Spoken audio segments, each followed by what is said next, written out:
آپ نے منہ میں لقمہ رکھا تو اللہ کی طرف سے فوراً پیغام آ گیا کہ اس میں زہر نکال دیجئے،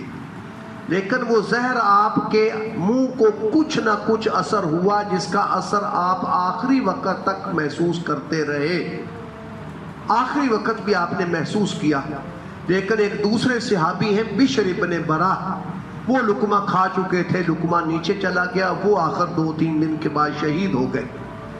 عورت کو پوچھا آپ نے تو نے ایسی حرکت کیوں کی ہے؟ اس نے کہا میں نے اپنی قوم کا انتقام لینے کے لیے آپ سے کیا ایسا۔ لیکن آپ نے درگزر کا معاملہ فرمایا، لیکن جب وہ صحابی شہید ہو گئے، اب یہ قاتل تھی، اب آپ نے معاملہ اس صحابی کے جو رشتہ دار تھے ان کے حوالے کر دیا، یہ تمہارا قاتل ہے، عورت چاہو تو معاف کرو چاہو تو قصاص لو۔ انہوں نے بدلے میں قصاص کیا۔ انہوں نے پھر بھی حرام زدگیاں کرتے رہے۔ حضور علیہ السلام کے زمانے میں ایک باب المقاسمہ آتا ہے حدیث میں، ترمذی میں بھی بخاری میں بھی، اس میں معاملہ ہوتا ہے 50 بندے قسمیں کھاتے ہیں، لمبی تفصیل اس کی ہے۔ اس میں انہوں نے ایک صحابی کو شہید کیا، وہ گیا اور اکیلا تھا، وہاں اس کی زمینیں تھی، دیکھنے گیا، موقع دیکھا تو حضرت عمر رضی اللہ عنہ کے دور میں حضرت عمر کے بیٹے عبداللہ جب گئے وہاں پر، رات کو سوئے ہوئے تھے، اکیلے تھے، انہوں نے آپ کے جوڑ ہلا ہلا کر جوڑ نکال دیے۔ حضرت عمر نے اس پر فرمایا تھا کہ صحابہ سے مشورہ کیا کہ میرا خیال یہ ہے کہ اب ان کو نکال دینا چاہیے، اور حضور علیہ السلام نے یہ فرمایا بھی تھا ایک یہودی کو۔ یہودی نے کہا تھا کہ حضور علیہ السلام نے تو محمد نے تو ہمیں آباد رکھا، تم کیوں نکالتے ہو؟ فرمایا ظالم تو جھوٹ بولتا ہے،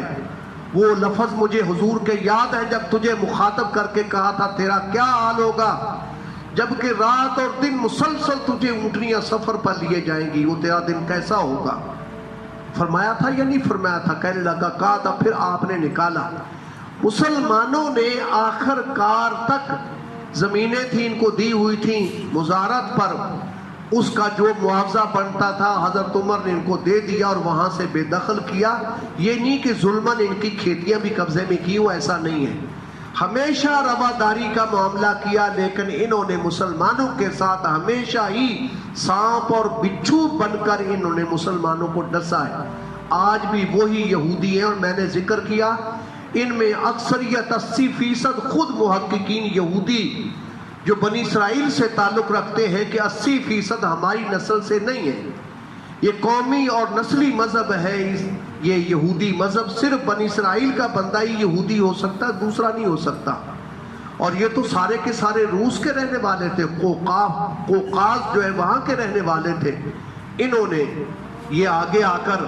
جو ہے یہودی مذہب اختیار کر لیا۔ یہ تو اصل میں 80% اسرائیل میں آج وہ لوگ آباد ہیں،